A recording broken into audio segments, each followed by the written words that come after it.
Hello, welcome back to our channel. आप देख रहे हैं बोर्ड टॉपर। चलिए, इस वीडियो में हम लोग केमिस्ट्री का अति लघु उत्तरीय प्रश्न का हल कर रहे हैं, जो कि बोर्ड परीक्षा में अक्सर पूछा जाता है इस तरह का प्रश्न। तो प्रश्न ये दिया हुआ, जब लोहे की कील को कॉपर सल्फेट के विलयन में डुबाया जाता तो विलयन का रंग क्यों बदल जाता है। ये प्रश्न ये है कि लोहे की कील को कॉपर सल्फेट के विलयन में डुबाया जाता है, कॉपर सल्फेट के विलयन में डुबाया जाता है तो विलयन का रंग क्यों बदल जाता है, ये प्रश्न है। तो चलिए इसका हल कर रहे हैं। आंसर कर ले रहे हैं। आंसर तो पहले हम लोग इसमें समीकरण लिख ले रहे हैं कि कॉपर सल्फेट और वो क्या कहते हैं, आयरन को कॉपर सल्फेट में डुबा के देखते हैं कि रिएक्शन में क्या रिएक्शन होता है। तो कॉपर सल्फेट CuSO4 हो जाएगा। CuSO4 CuSO4 ये कॉपर सल्फेट हो गया, और ये हो गया आयरन। ये हो गया आयरन। ये हो गया, ये कॉपर सल्फेट और आयरन ये रिएक्टेंट है और अभिकारक है। रिएक्टेंट है या अभिकारक। और इधर से ये प्रोडक्ट बनेगा, जिसमें रिएक्शन अलग बाद जिधर प्रोडक्ट बनता है, उत्पाद बनता है, उधर तीर का चिन्ह लगाते हैं। तो ये बन जाएगा FeSO4। इसको कॉपर को विस्थापित कर देगा यहाँ से, और आयरन अपना स्थान वहाँ पे ग्रहण कर लेगा। तो ये बन जाएगा FeSO4 फेरस सल्फेट बन जाएगा, और प्लस कॉपर, प्लस यहाँ पे कॉपर बन गया, प्लस कॉपर, ये फेरस सल्फेट और कॉपर बन गया। जबकि हम लोग कॉपर सल्फेट उसमें आयरन को डाले थे, तो कॉपर सल्फेट से कॉपर को हटा दिया, और जब फेरस सल्फेट बन गया और प्लस कॉपर बन गया। तो अब इसको हम लोग इस तरह लिख लेते हैं इसको। जब लोहे को कॉपर सल्फेट के विलयन में डुबाया जाता है, तो लिख लेते हैं क्या क्या रिएक्शन होता है, उसको लिख लेते हैं। जब लोहे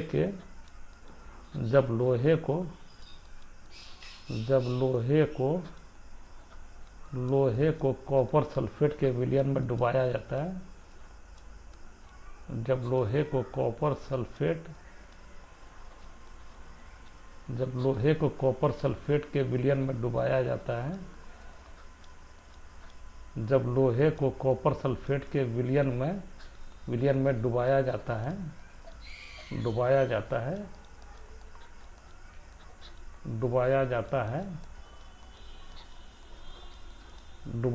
है तो कॉपर सल्फेट के विलयन से, कॉपर सल्फेट के यहाँ पे देखिए, कॉपर सल्फेट के विलयन से कॉपर सल्फेट, तो यहाँ पे लिख देते हैं, तो कॉपर सल्फेट के विलयन से कॉपर सल्फेट के विलयन से कॉपर सल्फेट के विलयन से कॉपर सल्फेट के विलयन से कॉपर सल्फेट के विलयन से कॉपर को विस्थापित करके, कॉपर सल्फेट के विलयन से कॉपर को विस्थापित करके, कॉपर सल्फेट के विलयन से कॉपर को विस्थापित करके, कॉपर को विस्थापित करके, कॉपर को विस्थापित करके, कॉपर को विस्थापित करके आयरन सल्फेट बनता है। आयरन सल्फेट बनता है, कॉपर को विस्थापित वहाँ से कर देता है और आयरन सल्फेट बन जाता है। आयरन सल्फेट बनता है, आयरन सल्फेट, या उसको फेरस सल्फेट भी बोलते हैं। आयरन सल्फेट बनता है, आयरन सल्फेट बनता है, आयरन सल्फेट बनता है। कॉपर सल्फेट जो कि गहरा नीला रंग का होता है, यहाँ पे देखिए कॉपर सल्फेट गहरा नीला रंग का होता है। बाद में आयरन सल्फेट जो बन जाता है वो हल्का हरे रंग में बदल जाता है। तो उसको लिख लेते हैं, कॉपर सल्फेट जो कि गहरा नीला रंग का होता है, copper sulphate copper sulphate copper sulphate जो कि कॉपर सल्फेट जो कि गहरा नीला रंग का होता है, कॉपर सल्फेट जो कि गहरा नीला रंग का होता है, गहरा नीला रंग का होता है, कॉपर सल्फेट जो कि गहरा नीला रंग का होता है, कॉपर सल्फेट जो कि गहरा नीला रंग का होता है। आयरन सल्फेट बनने के बाद आयरन सल्फेट बनने के बाद आयरन सल्फेट बनने के बाद आयरन सल्फेट बनने के बाद आयरन सल्फेट बनने के बाद हल्के हरे रंग में बदल जाता है, हल्का हरा रंग में बदलता है, बनने के बाद हल्का हरा रंग में बदल जाता है, हल्का हरा रंग में बदल जाता है, हल्का हरा रंग में बदल जाता है, हल्का हरा रंग में बदल जाता है। तो ये हम लोग रिएक्शन भी यहाँ पे देख लिए कि किस तरह का रिएक्शन होता है, किस तरह का रिएक्शन होता है। यहाँ पे copper sulphate plus iron, iron copper sulphate से कॉपर को हटा के वहाँ पे उसका स्थान आयरन ले लेता है, विस्थापित कर देता है और वहाँ पे आयरन सल्फेट बन जाता है और प्लस कॉपर बन जाता है। तो चलिए अगला प्रश्न, दूसरा प्रश्न। तो इस तरह का अति लघु उत्तरीय प्रश्न का भी हल कर रहे हैं, फिर दीर्घ उत्तरीय प्रश्न का हल करेंगे, लॉन्ग क्वेश्चन का हल करेंगे। तो अगला प्रश्न की तरफ चल रहे हैं। अगला प्रश्न, नेक्स्ट क्वेश्चन। ये सब बहुत महत्वपूर्ण है, इसको और बहुत महत्वपूर्ण प्रश्न है ये सब है। तो ये है कि प्रश्न अवक्षेप अभिक्रिया से आप क्या समझते हैं? अवक्षेप अभिक्रिया से क्या समझते हैं, उदाहरण देकर समझाएं। तो अवक्षेप अभिक्रिया के से क्या समझते हैं, इसको उदाहरण देकर समझाने के लिए बोल रहा है। तो इसका आंसर लिख लेते हैं, अवक्षेप अभिक्रिया का उदाहरण देकर समझाते हैं। तो इसका आंसर लिख देते हैं, वो अभिक्रिया, अवक्षेप अभिक्रिया वो अभिक्रिया होता है, वो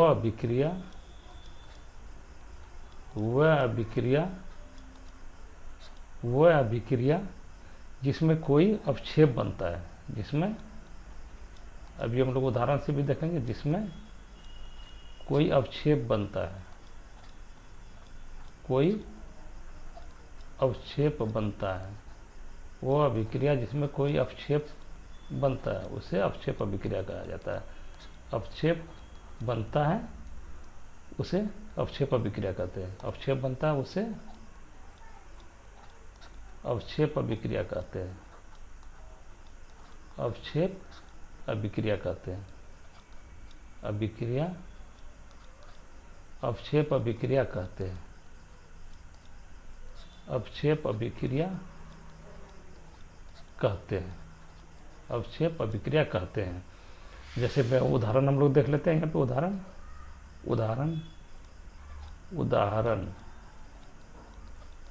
उदाहरण देख लेते हैं। जैसे कि यहाँ पे देख ले, Na2SO4 सोडियम सल्फेट है, Na2SO4 इसको ले लेते हैं, Na2SO4 ये सोडियम सल्फेट है, प्लस BaCl2 प्लस यहाँ पे BaCl2 बेरियम क्लोराइड BaCl2, ये दोनों अभिकारक है, अभिकारक रिएक्टेंट है। और इधर प्रोडक्ट आप देखते हैं, इधर प्रोडक्ट क्या बनता है। तो प्रोडक्ट बन जाएगा BaSO4 barium sulphate, BaSO4 barium sulphate plus ये बन जाएगा NaCl 2NaCl सोडियम क्लोराइड बन जाएगा। यहाँ पे देखिए उदाहरण में Na2SO4 सोडियम सल्फेट लिए थे और बेरियम क्लोराइड लिए थे, बेरियम क्लोराइड। तो यहाँ पे बेरियम सल्फेट बन गया और सोडियम क्लोराइड बन गया, सोडियम क्लोराइड।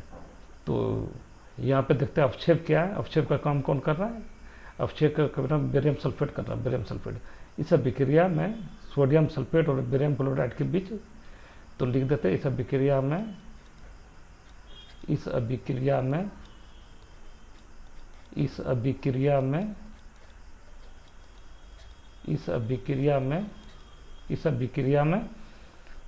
सोडियम सल्फेट और, यहाँ पे देखिए सोडियम सल्फेट और बेरियम क्लोराइड, इस अभिक्रिया में सोडियम सल्फेट और बेरियम क्लोराइड, इस अभिक्रिया पर रासायनिक अभिक्रिया में लिख सकते हैं। इस रासायनिक अभिक्रिया में सोडियम सल्फेट और बेरियम क्लोराइड, सोडियम सल्फेट और बेरियम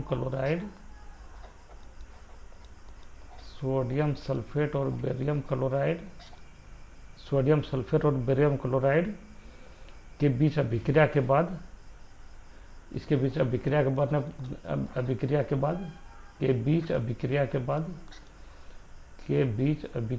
बाद रिएक्शन के बाद,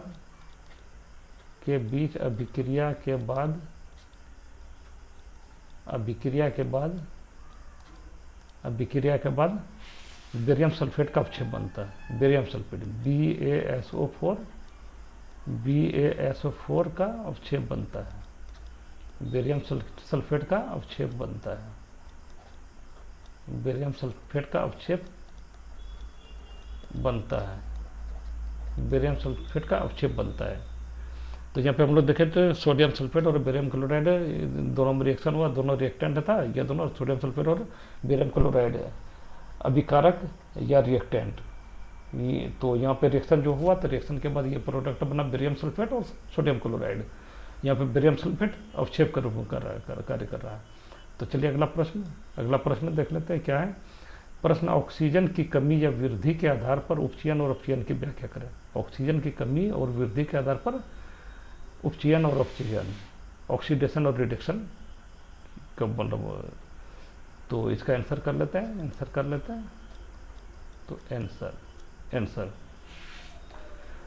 तो उपचयन वह विक्रिया है जिसमें, उपचयन उस विक्रिया को बोला जाता है जिसमें ऑक्सीजन का वृद्धि या योग होता है, जहाँ पे ऑक्सीजन बढ़ जाता है, जिसमें ऑक्सीजन जुड़ जाता है उसको बोलता है कि उपचयन बोला जाता है।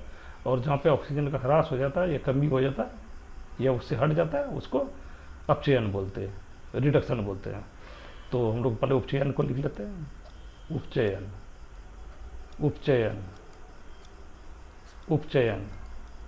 तो उपचयन तो वह विक्रिया जिनमें ऑक्सीजन की वृद्धि होती है या योग होती है, वह विक्रिया जिसमें ऑक्सीजन की वृद्धि, जिसमें ऑक्सीजन की वृद्धि या जुड़ जाता है, ऑक्सीजन की वृद्धि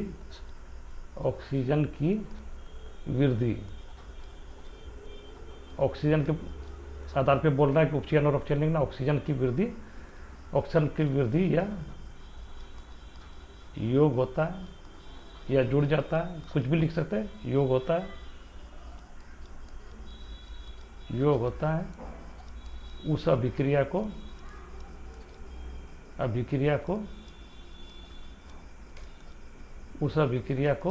उपचयन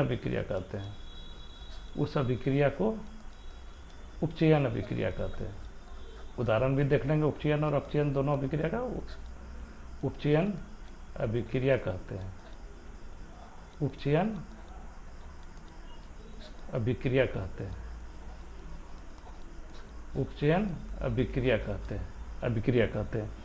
जैसे उदाहरण देख लेते हैं हम लोग इसका, उपचयन अभिक्रिया का उदाहरण देख लेते हैं।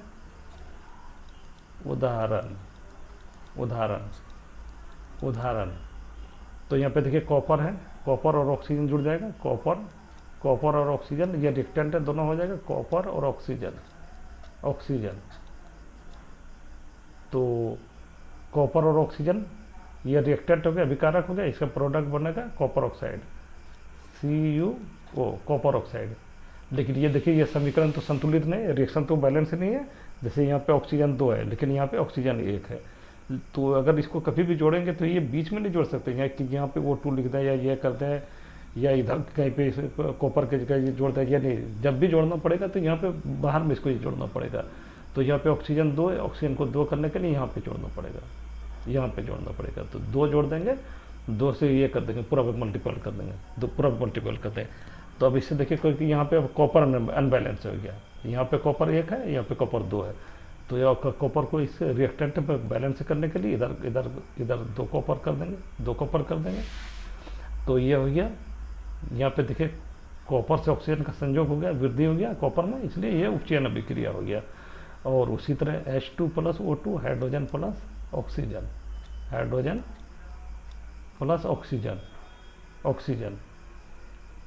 प्लस ऑक्सीजन, तो ये बन गया H2O, जल बन गया। हाइड्रोजन ये गैसीय अवस्था में, ऑक्सीजन भी गैसीय अवस्था में, ये बन गया जल, ये लिक्विड बन गया। देखिए दोनों गैस है, ये H2O बना, ये लिक्विड बन गया, ये लिक्विड के रूप में बन गया। तो यहाँ पे देखिए अब ये बैलेंस नहीं है, ऑक्सीजन यहाँ पे 2 है, यहाँ पे ऑक्सीजन 1 ही है। तो ऑक्सीजन को बैलेंस करने के लिए यहाँ पे 2 ऑक्सीजन को करने के लिए इसको इधर उधर नहीं जोड़ सकते, जब भी ये करेंगे तो यहाँ से मल्टीपल कर देंगे। तो ये यहाँ पे 2 है तो इसको 2 कर देते हैं, तो ये देखिए 2H2O हो गया। लेकिन अब यहाँ पे हाइड्रोजन असंतुलित हो गया, हाइड्रोजन यहाँ पे 4 हो गया, यहाँ पे 2 ही है। तो इसको 4 करने के लिए यहाँ पे रिएक्टेंट में 2 से मल्टीपल कर देंगे। तो अब देखिए बैलेंस हो गया, हाइड्रोजन परमाणु 4 हो गया, यहाँ भी हाइड्रोजन परमाणु 4, ऑक्सीजन 2 है तो यहाँ भी 2 है, इस 2 से इसमें गुना हो जाएगा तो ये ऑक्सीजन 2 हो गया। तो चलिए अब अपचयन अभिक्रिया को लिख लेते हैं। अपचयन अभिक्रिया, अपचयन ये हो गया ऑक्सीडेशन और ये रिडक्शन। अपचयन अभिक्रिया, अपचयन अपचयन तो अपचयन उसको बोला जाता है ऑक्सीजन के आधार पे हम लोग ये कर रहे हैं। और वैसे तो बहुत कुछ होता है हाइड्रोजन के वृद्धि कमी से, लेकिन वो सब अभी नहीं जाना। वो अभिक्रिया जिसमें ऑक्सीजन की कमी या ह्रास होता है, यहाँ पे वृद्धि हो गया था उपचयन में, इसमें ह्रास होता है। वो अभिक्रिया